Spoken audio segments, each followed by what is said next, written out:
ముస్లిం మహిళ రేపు చేయబడితే ఆమెకు ఎవరు న్యాయం చేయడానికి ముందుకు రాదు. అదే మహిళా వివిధ సంఘాలలో ఉంటుంది. వేరే రెడ్డి కాస్ట్ అయినా బాపన కాస్ట్ అయినా వాళ్ళ కాస్ట్లో ఎవరైనా మహిళలకు అన్యాయం జరిగిందనుకో వస్తారు. గవర్నమెంట్ వాళ్ళు కూడా వాళ్ళకి ఫుల్ సపోర్ట్ ఇస్తారు. ఇచ్చి ఏదో ఎన్కౌంటర్ చేసేస్తారు. అంటే సమాజంలో కులం మీద ఉన్న ముఖ్యంగా కులంకి ఇచ్చే ప్రాముఖ్యతను ఒక మహిళకి ఇవ్వట్లేదు. మహిళ అన్ని రకాల్లో కూడా అసమానతకు గురి అవుతుంది.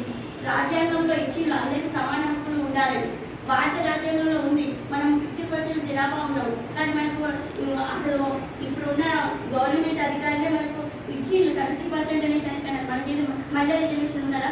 ఒక మహిళ ముందుకు పోతుంది అనేసి అంటే ఉద్యోగం చేసే ఉద్యోగం దగ్గర నుంచి ఇంటి దగ్గర నుంచి మొదలు పెడితే సమాజంలో రాజ్యాంగంలో కూడా మనకు మంచి స్థానం అనేది లేదు. నేటి వరకు కూడా సమాజంలో ఒక మూల నివాసి ఒక ఎస్టీ గిరిజన మహిళలకు రేపు జరిగితే ఎవరు కూడా వచ్చి మహిళా సంఘాలలో కూడా ఎక్కువ పోరాటం చేసి వాళ్ళకి న్యాయం చేయరు.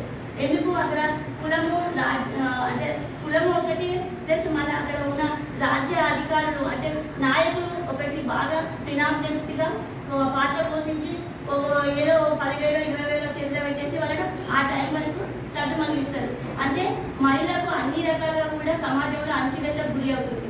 కాబట్టి ఈ మహిళలను ఒక ముందు తీసుకుపోవాలి అనేసి అంటే ఈ బాంసెప్ యొక్క ఆదర్శాలు చాలా బాగున్నాయి. మేడం నేను ఫస్ట్ టైం ఇక్కడికి రావడం యాక్చువల్గా ఈ కాన్సెప్ట్ గురించి నాకు మన సార్ బొల్లు ప్రభాకర్ గారి ఇంటర్వ్యూలో నాకు వివరించడం జరిగింది. కానీ సమాజంలో మాత్రం అన్ని రకాలుగా చూసుకున్నా కూడా మహిళలకు అనేది స్వేచ్ఛ అనేది లేదు. సో దీని మీద మీరు ఈవీఎంస్ మిషన్స్ ద్వారా ఫ్రాడ్ ఉందని చెప్పి చాలా రకాలుగా కూడా ప్రూవ్ అయింది.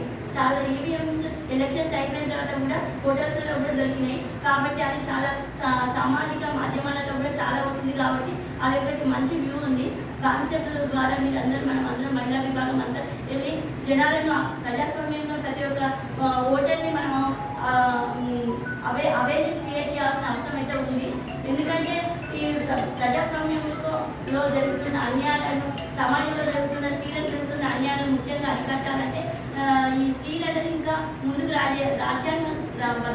రాజ్యాంగబద్ధంగా రాజకీయంగా ముందుకు రావాలి. ఫస్ట్ మహిళలకు రాజ్యాధికారం రావాలి.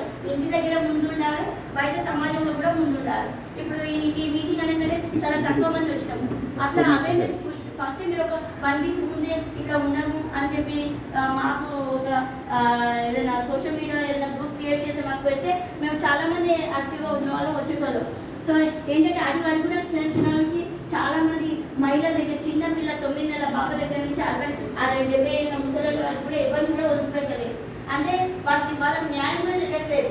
చెప్పుకోక ఇజ్జత్కి చెప్పుకోలేక బయటకు వచ్చి పోలీస్ స్టేషన్లో కంప్లైంట్ చేయలేక కూడా చాలా మంది కూడా ఇజ్జత్కు నొప్పుకుంటున్నారు. కాబట్టి అన్ని రకాలుగా మనకు విద్యాపరంగా ఉద్యోగపరంగా సమాజంలో జరుగుతున్న అన్యాయం పరంగా రాజ్యాంగం కూడా మనకి ఏం కల్పించింది, కానీ మనకి ఇచ్చేటోళ్ళు ఎవరు లేనప్పుడు మనమే పోయి కూర్చొని రాకుండా మనమే కూర్చొని మనమే పాలించుకోవాలి. మనమే స్త్రీ శక్తి అంటే పవర్ఫుల్.